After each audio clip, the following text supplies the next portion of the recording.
Alright, good day sa mga all. Meron tayo ngayong ginamit na Hyundai Accent 2024. Ito yun ano. So, ang kinaganda ngayon, comparing dun sa last year, ay ang kanyang upholstery. Diba? Ang ganda ng pagka-upholstery niya sa loob. At saka kung mapapansin natin, medyo ito parang naging maluwag na tingnan kasi lubog to. Dati kasi medyo diretso ito eh. When it comes to buttons or yung mga adjustment ng windows, same pa rin naman, no? Ganun din dito, same pa rin naman. Pero yung design dito sa loob iba na.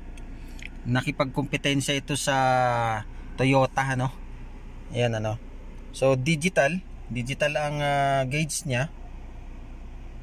So, bago pa to, nasa 7,000 pa lang ano, tinakbo. Then ganun din dito, hindi ka na, kung may gamit kang mga cellphone o mayroon na siyang cruise control, plus minus, dito na rin.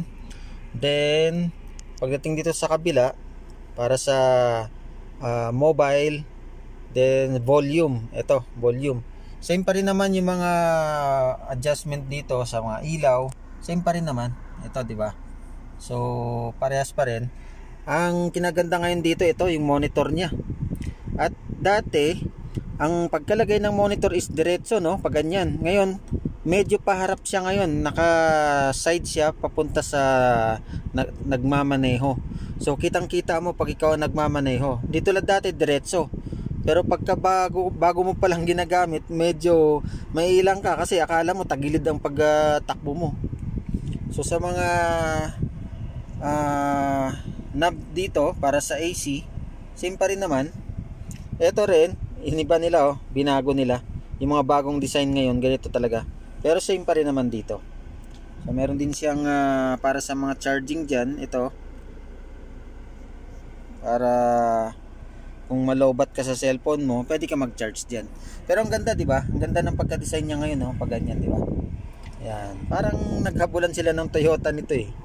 So yun ang kaunti o maiksing review nitong Hyundai Accent 2024. Maraming salamat sa inyong panonood at pagpalain nawang bawat isa.